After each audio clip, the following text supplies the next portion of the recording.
juro de Deus. Aqui todo mundo trabalha. Aleluia. A paz do Senhor, igreja.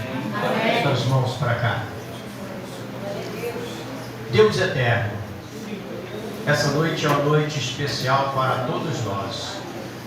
E foi o Senhor quem marcou de estar aqui, de estarmos juntos. Portanto, Deus eterno, nós estamos na dispensação do Teu Espírito e cremos que o Senhor tem algo especial para falar com cada um de nós. Toma o Teu servo, Senhor, que nesta noite está aqui com esta responsabilidade. Usa ele, meu Pai. Usa para falar conosco, porque nós queremos sair daqui melhor do que entramos nesta reunião. Em nome de Jesus. Amém. Vamos dar um bem-vindo para ele. Como é que é de mim que vai falar? Seja bem-vindo em nome de Jesus e volte sempre. Admire que ama você e Deus também. Amém. Quanto tempo? Até 11h59. Eita, nós! Enquanto Deus te der, eu falo. Tá? A gente acaba 9 horas, 9h30, 15 para 10. Não? Eu sou aposentado. Aleluia! Estamos juntos. Meus irmãos e irmãs, paz seja convosco. Amém. Que essa paz alcance a sua casa e a bênção de Deus seja verdade sobre toda a sua família. Abra, por favor, a sua Bíblia. Evangelho segundo escreveu Lucas. O capítulo é o de número 11 e o versículo é o de número 27. Lucas 11, versículo de número 27 e também versículo de número 28. Deus em Cristo abençoe a igreja nesse 5º aniversário. Deus abençoe o pastor Paulo, a Regina, toda a sua família, os obreiros dessa casa, todos os irmãos e amigos aqui presentes. Que a boa mão de Deus esteja sobre todos, os façam crescer, prosperar, multiplicar, até que Ele venha.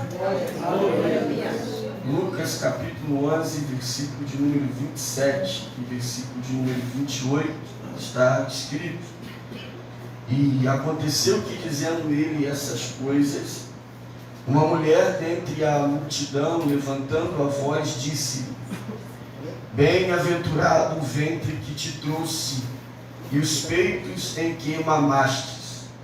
Mas ele disse antes: Bem-aventurado os que ouvem a palavra de Deus e a guardam. Podeis assentar.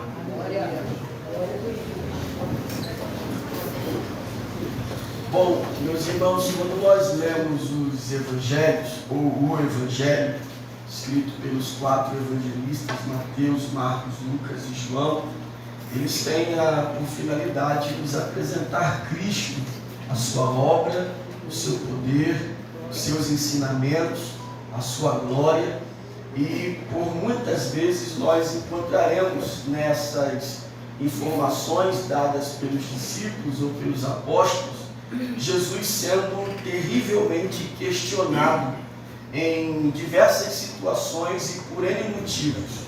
Nós encontramos, por exemplo, ao olharmos o texto sagrado, só no capítulo 7 de João, 14 perguntas a respeito do Cristo, porque Jesus de fato era na cabeça daqueles homens da época um ponto de interrogação.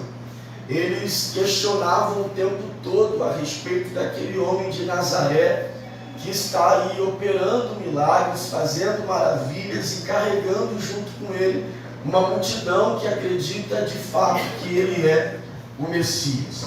Nós encontramos Jesus de maneiras diferentes, sendo questionados em diversas situações, acerca de várias situações concernentes à sua pessoa.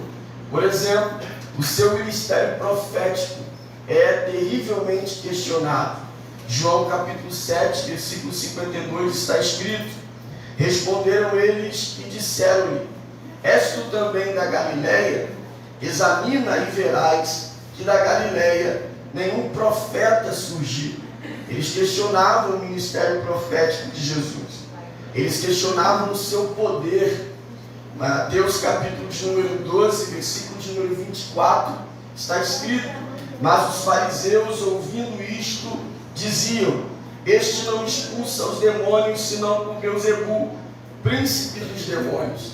Além de questionar o seu ministério profético e o seu poder, eles questionavam a sua missão. João capítulo 7, versículo 27, eles diziam: todavia bem sabemos de onde este é, mas quando vier o Cristo, ninguém saberá de onde ele é. Eles não só questionavam o seu ministério profético, o seu poder e a sua missão, como também questionavam a sua divindade. Eles não acreditavam que Jesus era Deus. João capítulo 10, versículo de número 33, está escrito: os judeus responderam dizendo-lhe: não te apedrejamos por alguma boa obra, mas pela blasfêmia, e porque sendo tu homem, te fazes Deus a ti mesmo. Jesus, por diversas vezes, e esses aqui são alguns que eu estou citando, mas por diversas vezes ele foi questionado acerca do seu ministério profético, acerca da sua divindade, acerca da sua missão, acerca do seu poder. Tudo isso era colocado na balança pelos religiosos da época e achavam ele de alguma coisa, de alguma maneira, pelo olhar hipócrita deles, que Jesus não era quem dizia ser, não podia fazer o que dizia fazer, e de alguma forma estava envolvendo o povo em uma pseudo-verdade, enrolando o povo em mais um fingindo que seria o Messias. Embora tudo isso a respeito de Jesus fosse questionável, existia algo em Jesus que a maioria reconhecia, ainda que não aceitassem, ainda que não guardassem aquilo que ele dizia, mas a maioria das pessoas, embora duvidassem da sua divindade, do seu poder, da sua autoridade e até da sua missão, a maioria reconhecia que estavam diante de um mestre. Não havia quem não olhasse para Jesus e dissesse: ele pode até não ser Deus, mas ele é um mestre. Ele pode até não ter a missão que diz que tem, mas ele é um mestre. Ele pode até não ter a autoridade que dizem que ele tem, mas ele é um mestre. Não tem como não ouvir o que ele diz e não perceber que ele tem uma coisa a dizer. Ele é um mestre. A prova disso é que só um mestre reconhece outro mestre. E o mestre de Israel, por nome Nicodemos, quando se encontra com Jesus em João capítulo 3, versículo de número 2, ele diz: Rabi, bem sabemos que tu és mestre, e vindo da parte de Deus, porque ninguém pode fazer estes sinais que tu fazes, se Deus não for com ele. Era quase que 100% os que estavam em volta de Jesus e o ouviam falar. Não havia dúvida no coração de que eles estavam diante de alguém com uma sabedoria quase que inalcançável. Estavam diante de alguém que de fato tinha algo a dizer. E detalhe, quando Jesus falava, ele falava com tanta autoridade que os discípulos e as pessoas que iam às reuniões, e especialmente nas sinagogas, não queriam mais ouvir os fariseus, mas se curvavam o que Jesus falava. Saíam de lá dizendo: que autoridade é essa? Que ensino é esse? Que ele nos ensina que até os demônios se sujeitam à sua voz. A Bíblia chega a dizer que um dia os sacerdotes reuniram-se com o povo, com a cúpula, melhor dizendo, e mandaram soldados para prender Jesus. A pergunta deles aos discípulos ou aos soldados era: vocês podem ir aonde ele está pregando e trazê-lo ele para cá? O texto diz que quando os soldados chegam aonde Jesus está pregando, ele chega para prendê-lo, mas eles esperam ou decidem que vão esperar ele parar de falar para prender. Quando ele começa a falar, quem foi prendê-lo fica preso pela palavra que ele está liberando. A ponto de quando ele termina de pregar, ele já não lembra fazer e voltam para os seus senhores. Quando eles chegam diante dos seus senhores, eles perguntam para eles: aonde está o homem que nós mandamos vocês irem prender? A resposta deles é: nós nunca ouvimos ninguém falar como este homem. Ele é diferente, ele fala diferente, o ensino é diferente, a voz é diferente, a autoridade é diferente, a graça é diferente. Nós estamos diante de um mestre. Glória a Deus. E Lucas 11 é mais um texto em que Jesus vai dar uma aula. Ele começa o capítulo 11, a partir do versículo 1, recebendo uma direção dos discípulos acerca da matéria que eles queriam aprender. Capítulo 11, verso 1 do livro de Lucas, diz que os discípulos estão diante do Senhor e eles pedem a Ele que Ele os ensine a orar. Eles querem saber como é que funciona a oração. Eles querem saber como é que Jesus orava. E Jesus vai ensiná-los a orar o que a gente conhece como a oração do Pai Nosso. Do capítulo 11, do verso 1 ao verso 4, Jesus vai ensinar acerca da oração ser uma conversa de filho com o Pai. E Ele vai ensinar os discípulos acerca disso. A partir do versículo 5 até o versículo 13, Jesus diz que não se deve só conversar com o Pai, mas quem de fato quer aprender a orar e exercitar a oração precisa ser chato. Glória a Deus. Foi Jesus que ensinou isso. É verdade. Que se de fato você quer alguma coisa a respeito do que Ele tem para dar, seja chato. Ele chama de importunação. Ele conta uma parábola dizendo: é possível que você tenha um amigo e esse amigo bata na tua porta meia-noite, e batendo na tua porta ele vai te pedir 3 pães. Ele vai bater na tua porta e provavelmente, por já estar dormindo, você vai fingir que nem está ouvindo. Só que esse amigo é chato. Glória a Deus. Ele vai continuar batendo na porta até que o amigo levante. E aí olha o que Jesus diz no verso 8. Ele diz: pode ser que você não levante por ele ser seu amigo. Meu Deus. Mas porque ele te importuna tanto, que você entende que se não levantar para dar o que quer, ele não vai deixar de pedir. Aí Jesus vai dizer: porque aquele que pede, recebe. O que busca, acha. E o que bate uma hora, a porta vai abrir. Não é só saber orar, é insistir na oração, é insistir naquilo que se quer. Depois dele dar uma aula sobre oração, o texto diz no verso 14 que ele começa a expulsar um demônio. Ele está expulsando um demônio de um rapaz que é mudo. E quando ele está expulsando um demônio, ele é questionado acerca da sua autoridade. Quando alguém diz no verso 14 que ele está expulsando demônios por Beelzebu, Jesus vai dar a segunda aula. Agora ele não vai mais tratar da oração, ele vai falar do mundo espiritual. E ele vai dizer: olha, se eu expulso demônios, por que os seus filhos expulsam os demônios? Olha aí. Louvado seja Deus. Foi exatamente isso que aconteceu. Um silêncio mortal. Eles não sabiam o que responder. Aí Jesus disse: se eu expulso demônios por demônios, então por que seus filhos expulsam? Mas se eu expulso demônios pelo dedo de Deus, o reino de Deus é chegado a vós. E aí Jesus começa a falar do mundo espiritual. E ele deixa muito claro algo importante no verso de número 18. Ele diz: também Satanás, se Satanás estiver dividido contra si mesmo, como subsistirá o seu reino? Sabe o que Jesus está dizendo aqui? Que não há divisão entre os demônios. Os demônios não trabalham divididos.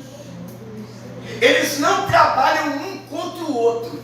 Isso aqui é tão terrível que Jesus chega a dizer que nem no inferno se conhecem divisão.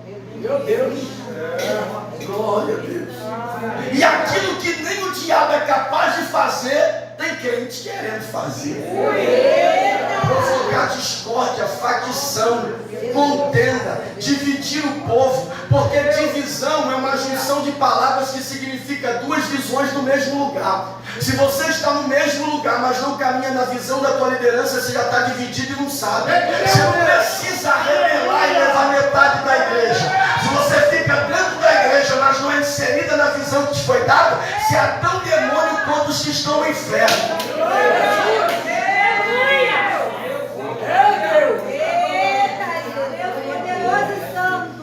Jesus vai olhar e dizer: quem comigo não ajunta, espalha.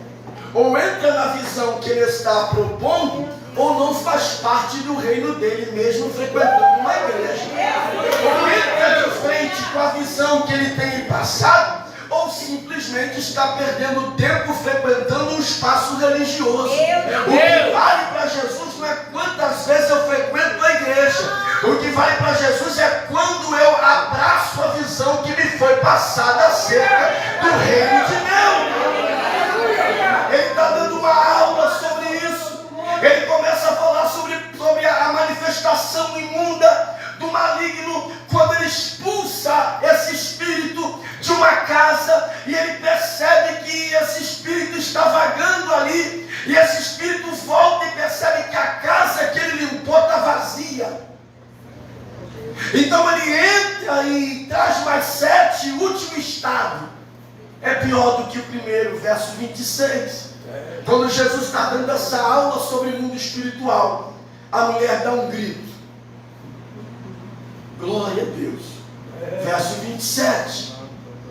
E o grito que ela dá é: bem-aventurado o ventre que te gerou. Bem-aventurada o ventre que te trouxe. Bem-aventurado os seios que te alimentaram. Essa mulher está olhando e vendo Jesus falar, e ela está dizendo assim: tua mãe deve ter um orgulho terrível de você. Tua mãe é uma bem-aventurada. Para ouvir o que a gente está ouvindo hoje, a tua mãe deve ser extremamente feliz por ter te carregado. De fato, essa era a expressão que vivia envolvendo a mãe de Jesus. Se não perceba, Lucas 1:28. É a primeira vez que Maria é visitada por Gabriel. Ela tem uma notícia do anjo, quando o anjo desce em Nazaré. Lucas 1:28, ele diz: salve agraciada. Aleluia! O Senhor é contigo, e bendita és tu entre as mulheres. Ele te escolheu. Aleluia! Ele escolheu a tua vida e te fará bendita entre as mulheres. Não foi só o anjo que disse isso sobre Maria. Lucas 1:42, Isabel também diz isso. Quando ela vai visitar Isabel, o texto diz que ela clama, ela dá uma saudação a Isabel. Ela diz: Shalom Adonai. E quando ela diz isso, Isabel é cheia do Espírito Santo. E no versículo 42 ela exclama: bendita és tu entre as mulheres, e bendito é o fruto do teu ventre. Verso 43 ela diz: e de onde me vem a honra de receber a visita da mãe do meu Senhor.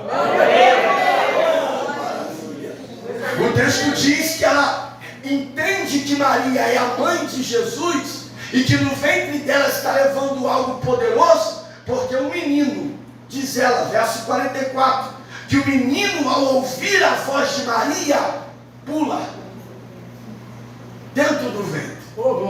A criança salta ao ouvir a voz de Maria. Ele se move ao ouvir a voz de Maria. Isso aqui é sensacional, porque a medicina já confirmou isso. Já confirmou, ela não descobriu. Quem descobriu foi a Bíblia. A Bíblia já dizia isso. Mas a ciência confirma que com 6 meses de gestação, a criança já consegue definir sons. Por isso, a partir dos 6 meses, ela se mexe tanto. porque o seu aparelho auditivo já está formado. Então qualquer barulho assusta ela. Tem criança, por exemplo, que mexe mais ao ouvir a voz do pai, ao ouvir a voz da mãe, do que ouvir a voz de qualquer outra pessoa. E por quê? Porque ela já discerne. Porque o aparelho auditivo já está formado. A medicina afirma isso. Só que a Bíblia já afirmava muito antes. João tem 6 meses de vida, porque Isabel está grávida de 6 meses quando Maria vai encontrá-la. É o 6º mês da sua gestação. E quando João ouve a voz de Maria, ele sabe, não é qualquer uma que está chegando ali. É alguém que carrega o Salvador do mundo. Ela vai olhar para Maria no verso 45 e vai dizer: bem-aventurada é a que creu, pois há de se cumprir as coisas da parte do Senhor que lhe fora dita. Então veja bem, a mulher está olhando para Jesus dizendo: tua mãe é bem-aventurada. O anjo está olhando para ela e está dizendo: tu és uma mulher bem-aventurada. Isabel está olhando para ela e dizendo: tu és uma mulher bem-aventurada. E a própria Maria, no capítulo 1, verso 48, ao ver a grandeza do que Deus está falando com ela, ela diz: porque atentou para a baixeza da tua serva, pois desde agora todas as gerações me chamarão bem-aventurada. Não havia dúvida. As mulheres que ouviam Jesus falar diziam: tua mãe é bem-aventurada. O anjo, quando foi revelar que ela seria mãe, dizia: tu serás uma bem-aventurada. Isabel, quando ouviu a voz de Maria, disse: tu és bem-aventurada. A própria Maria, ao perceber a grandeza do que estava acontecendo, diz: eu serei chamada de bem-aventurada. Todo mundo está colocando sobre Maria a ideia de uma mãe que é muito feliz por ter gerado um mestre. Até que Jesus abre a boca e diz: não. Glória a Deus. Eita, pai. Tu diz que ela é bem-aventurada porque me carregou?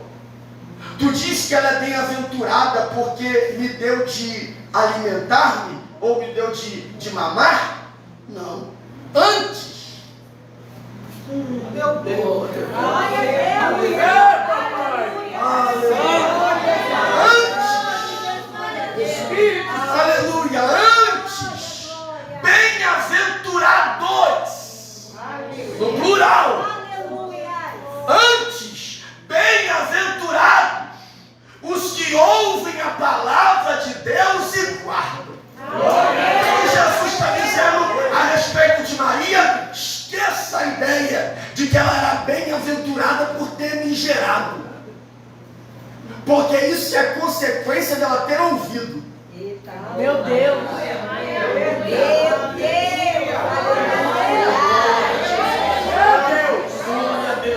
Vocês acham fantástico o fato de uma mãe gerar uma criança e dar de mamar ao mestre? Não. Glória a Deus. Porque a mãe de Sócrates deveria pensar a mesma coisa. A mãe de Platão deveria pensar a mesma coisa. A mãe dos filósofos deveria pensar a mesma coisa. A mãe de Salomão deveria pensar a mesma coisa. Eu sou bem-aventurada por carregar homens sábios. Eu sou bem-aventurada por carregar um rei. Ele está dizendo: não, a questão de Maria não está em quem ela carregou, mas em quem ela ouviu. O que faz dela bem-aventurada é que ela era virgem, numa faixa etária entre 15 a 17 anos. Entra um anjo dentro da casa dela que ela nunca viu, com uma saudação que ela nunca ouviu, dizendo para ela que ela geraria um filho como nenhuma outra mulher havia gerado na história. Ele não está falando com uma moça solteira. Ele está falando com uma moça que está dada a casamento a José. Nem José acreditou, irmão. Glória a Deus. Que história é essa? Tu está grávida do Espírito? Que história é essa? Nem Maria acreditava. Ela disse para o anjo: como eu posso engravidar se não conheço varão? Aceitar o que o anjo está lhe dizendo é pôr a vida em risco. Meu Deus. Aceitar o que o anjo está lhe dizendo é perder a sua juventude. Aceitar o que o anjo está lhe dizendo é colocar o seu casamento na berlinda. Aceitar o que o anjo está dizendo é propor a sua família caminhar por vergonha. Por isso José foge. Porque se ele fica, ou ele assume uma criança que não é dele, ou ele tem que apedrejá-la. Olha aí, glória a Deus. Mas sabe o que essa Maria fala para o anjo? Eis aqui a serva do Senhor. Cumpra-se em mim a tua vontade. Ela te torna bem-aventurada porque creu em que ninguém acreditava, decidiu quando ninguém decidiria, aceitou que ninguém aceitaria e colocou a sua vida em prol ao reino de Deus, mesmo sendo humilhada por isso. Por isso Jesus vai dizer: bem-aventurado não é o ventre que me carregou, mas o ouvido que ouviu e creu. A certeza do que Jesus está dizendo está em Marcos capítulo 3, do versículo 33 ao 35. Quando Jesus está pregando, e chega Maria e os irmãos. Maria e os irmãos de Jesus chegam, e alguém diz assim: tua mãe e os teus irmãos estão te chamando lá fora. Jesus olha ao redor e diz: minha mãe e meus irmãos são aqueles que fazem a vontade de Deus. Preste atenção, não fique nem com a expressão irmãos, fique com a expressão mãe. Porque quem é mãe aqui? Aquela que carrega. E alguém diz: ó, aquela que te carrega, tá lá, aquela que te carregou, está lá fora. Diz: não. Mãe? Não. Jesus, glória a Deus. Espírito Santo. Aleluia. Tão mãe quanto ela que me carregou literalmente, são aqueles que fazem a vontade do meu Pai. O que Jesus está dizendo é que carregar Jesus não foi um privilégio de Maria, espiritualmente falando. Carregar Jesus não foi um privilégio de Maria, mas todo aquele que guarda a sua palavra também o carrega na sua vida. Meu Deus! Quando alguém disse: tua mãe está lá fora, disse: minha mãe é todo aquele que faz a vontade de Deus. Ou seja, quem faz a vontade de Deus também me carrega. Quem faz a vontade de Deus também me tem na sua vida. Quem faz a vontade de Deus também me leva dentro dele. Quem faz a vontade de Deus não me leva no ventre, mas me leva no coração. Não me leva como uma mãe que carrega um filho, mas me leva como um templo que carrega um Deus dentro de si. Foi isso que Paulo disse. Paulo olhou para os Gálatas e disse no versículo 20 do capítulo 2: já estou crucificado com Cristo, e não vivo mais eu, mas Cristo vive em mim.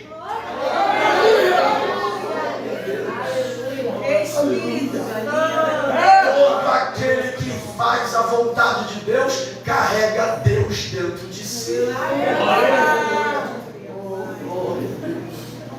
Todo aquele que leva, todo aquele que acredita, todo aquele que guarda a palavra de Deus, esse alguém é bem-aventurado. Essa expressão é muito confusa, porque alguns a chamam de afortunado, muito feliz, mais que abençoado. De fato não dá para poder canalizar em um só conceito, quando alguém passa a viver carregando Deus na sua vida. Meu Deus, aleluia! Porque tudo que é a respeito de Deus que nós carregamos excede o entendimento humano.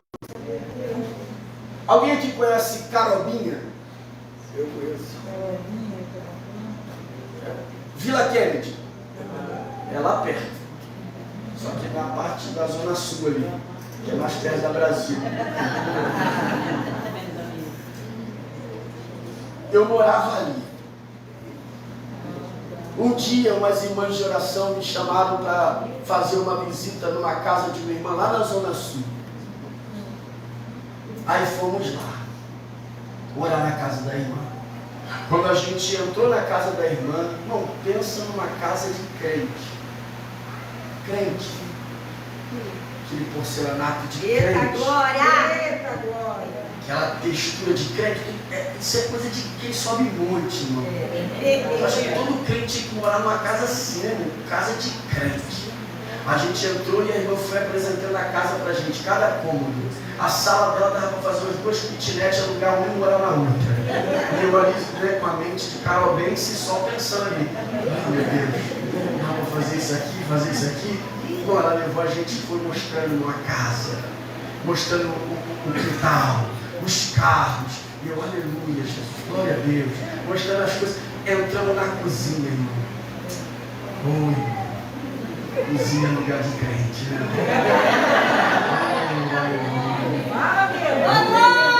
Irmão, a gente foi montando aquela cozinha, aí assim, sabe aquela geladeira de evangélico? Que sai água na porta? Irmão, só Moisés tinha a geladeira daquela. Quem entende, entende. Só Moisés pegava água daquele jeito. Botava assim na pedra e saía. Meu Deus! Aquela geladeira de crente, meu Deus, voltar. Irmão, não estava nem com sede, irmão. Meu Deus, que coisa linda, irmão. Que casa de crente. Eu acho que eu estava até com inveja, irmão.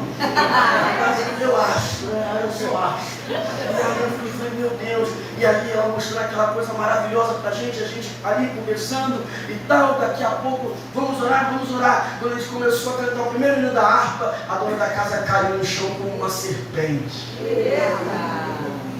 E rastejava naquele porcelanato maravilhoso que eu não sabia se eu expulsava o demônio ou se eu vi um reflexo. Que coisa linda. E ela rastejando lá. Meu Deus. O que eu faço aqui?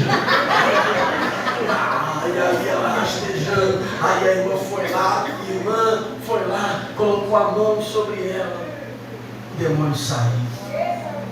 Ela levantou, chorou, voltou para Jesus. Aleluia! E a irmã que foi expulsar o demônio dela expulsou assim: sai em nome de Jesus.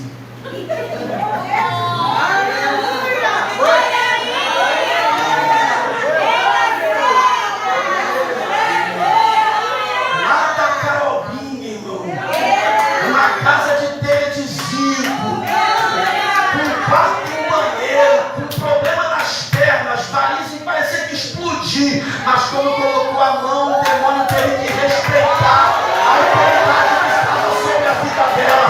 Eu lembro que a gente saindo dali, ela disse assim, chorando, irmão, aquela mulher chorando, uma senhora chique, chorando, disse assim: eu daria qualquer coisa para vocês, o que vocês pedissem, se vocês me prometessem que quando vocês saíssem daqui, essa presença ficaria aqui.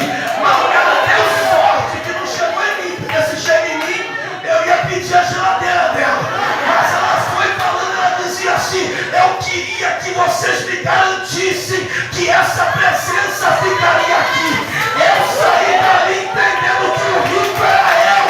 Eu não tinha a casa dela, o carro dela, a geladeira dela, mas era cheio do Espírito Santo, porque é bem-aventurado. É quem tem a presença de Deus na vida. Eu imagino um povo muito esquisito, irmão. Tem um povo que pensa assim: se eu morasse em outro lugar eu seria feliz. Tem gente morando nesse lugar que você queria e não é feliz. Se eu viajasse para tal lugar eu seria feliz. Tem gente que já fez 3 vezes essa viagem e não é feliz. Se eu ganhasse tal salário eu seria feliz. Tem gente ganhando esse salário e se matando. Felicidade não é lugar, felicidade não é alguém, felicidade não é coisa. Felicidade é a presença de Deus na vida do homem.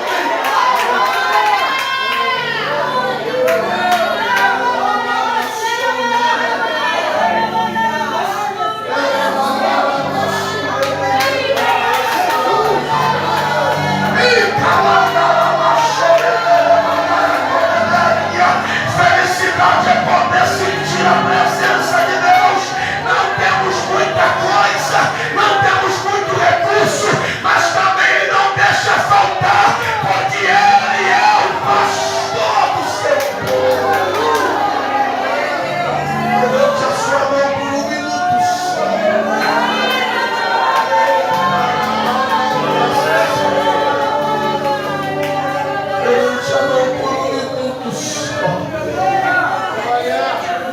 você pode glorificá-lo, faça isso.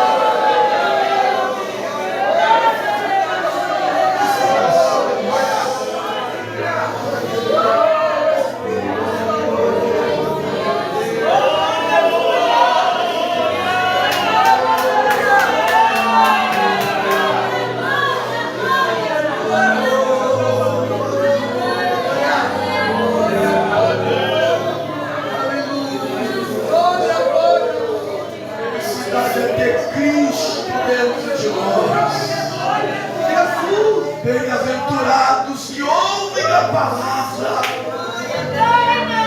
bem-aventurados que guardam a palavra. Esses carregam Jesus dentro do seu coração. Tem gente que não entende absolutamente nada, porque em alguns momentos da sua vida e da minha, da nossa, humanamente falando, não se há motivo para sorrir. Glória a Deus. Num vento danado, você dizendo Jesus é bom. Alguém disse, pô, só pode estar louco. Não, não é loucura, é felicidade. Oh, glória a Deus. Olha o que Jesus diz em Mateus capítulo 7, eu caminho para terminar, versículo 24. Aquele que ouve a minha palavra e as pratica é semelhante ao homem que edificou a sua casa sobre a rocha. Verso 25 ele diz, vem a chuva, o rio, o vento, bate naquela casa, mas ela não cai. Você sabe que a chuva, ataque que vem de cima, fala de provação de vida. Você sabe que é vento, ataque que vem pelo meio, fala de aflição do mundo. Você sabe que é rio, ataque que vem de baixo, fala de tentação do diabo. Todo ser humano passa por chuva, vento e rio, provação, aflição e tentação. A diferença é que aquele que guarda a sua palavra, ele até apanha, mas não cai. Ele até sente, mas não cai. Ele até sofre, mas não cai. Jesus estava ensinando em Mateus 7:24 a seguir que viver uma vida com Deus não é contar a bênção todo dia, porque nem sempre temos bênção para contar. Viver uma vida com Deus é nunca desistir de segui-lo, mesmo não tendo vitória para contar. De repente você está aqui, tem 5 anos vivendo uma situação difícil, mas desviar também não desviou, se afastar também não se afastou, largar a Deus também não largou. E isso é ter uma casa na rocha.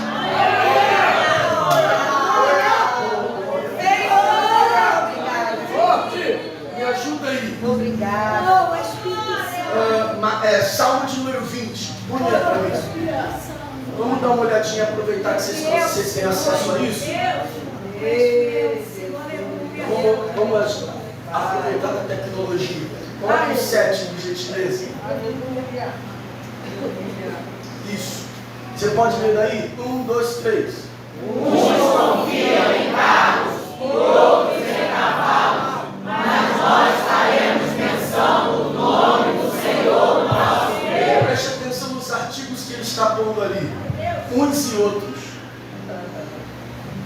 Quem são uns? Quem são outros? Meu Deus. São artigos indefinidos. Não se dá para se identificar. Ou seja, falta identidade.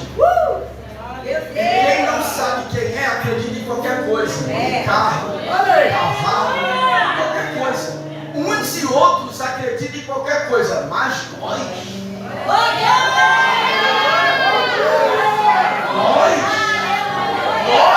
não somos uns e outros. Nós temos uma identidade. Sacerdócio real, nação santa, povo adquirido, igreja do Deus vivo, noiva do amado. Nós faremos menção do nome do Senhor nosso Deus. Põe o 8, por favor. Olha o 8. Uns se curvam, se caem. Meu Deus. Quem são uns? Quem não tem identidade acredita em qualquer coisa. Quem acredita em qualquer coisa cai na primeira luta. Uns em curvo se caem, mas nós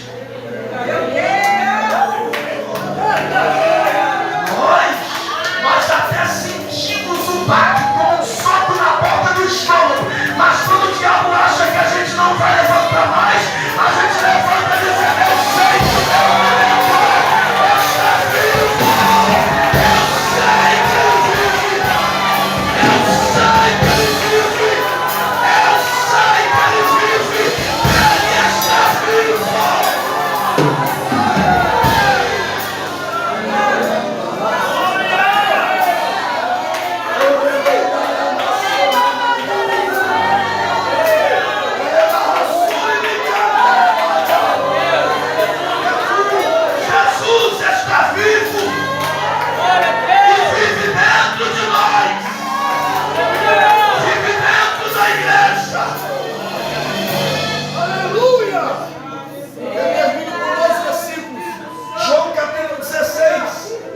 Versículo 20 e 21.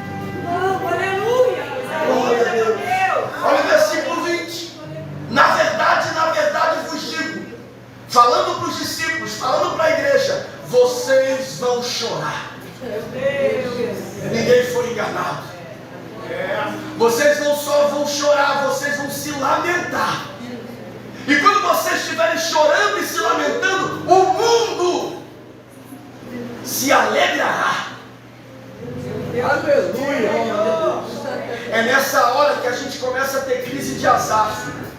Meu Deus! E comparar nossa vida com a do ímpio. E quem vive de comparação vai amanhecer desviado.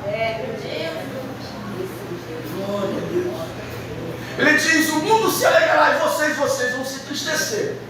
Mas a vossa tristeza, meu Deus da glória, nossa tristeza se converterá em alegria. Aí ele explica como é isso, versículo 21. Então perceba que não é só Maria espiritualmente falando que é bem-aventurada por carregá-lo, porque Jesus disse que a igreja é como uma mulher que também carrega alguém. E ele diz: a mulher, quando está para dar à luz, sente tristeza. Meu Deus! É o que a gente chama de contração. Como é que a contração funciona? Quanto mais perto do parto, maior é a dor num espaço curto de tempo.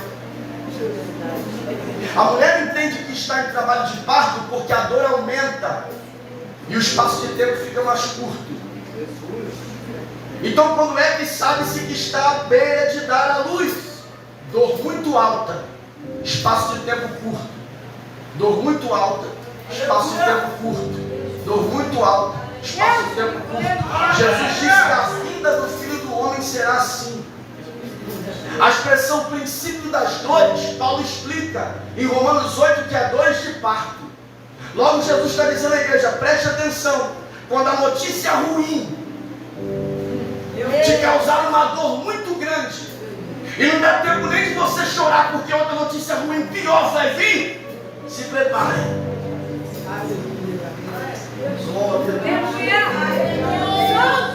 Estamos perto de ver o rosto dos filhos. Jesus disse: a mulher, quando entra em trabalho de parto, sente tristeza, porque é por causa da dor. Só que ele diz: mas depois de ter dado à luz a criança, ela nem lembra da aflição, pelo prazer de ter nascido um homem no mundo. Meu Deus! O que Jesus está dizendo aqui, preste atenção, os mais antigos lembram, como a minha avó sempre dizia. Minha avó teve, eu acho que uns 15 filhos. Eu acho, eu lembro. E a maioria foi em casa, com a tal da parteira. Como é que funcionava a parteira? A mulher está lá: ah, meu Deus, vou morrer, não aguento mais. A parteira chama a parteira, vinha a parteira. A parteira segurava na mão da mãe e dizia: força. Meu Deus. Mas não vou aguentar, vou morrer, não estou aguentando mais. Força. Deus vive.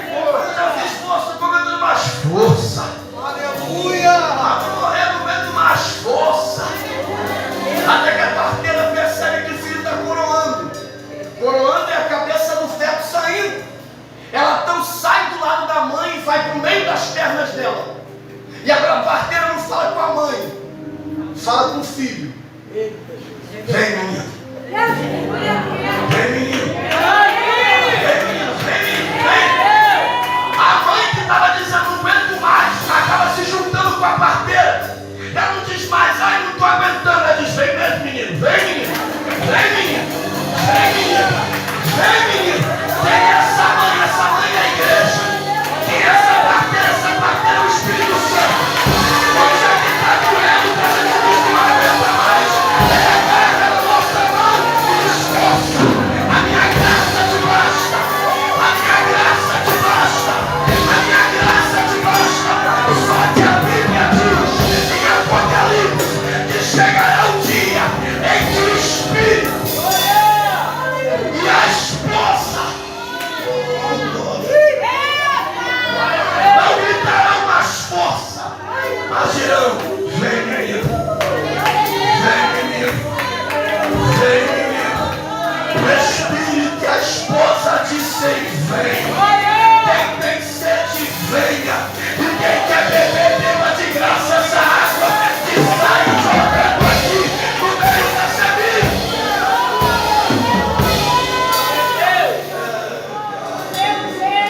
Pega a mão desse crente do seu lado, por favor. Feche os seus olhos por gentileza.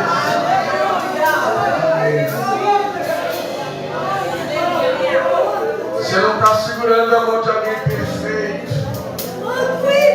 Você está segurando a mão de alguém que foi perdoado.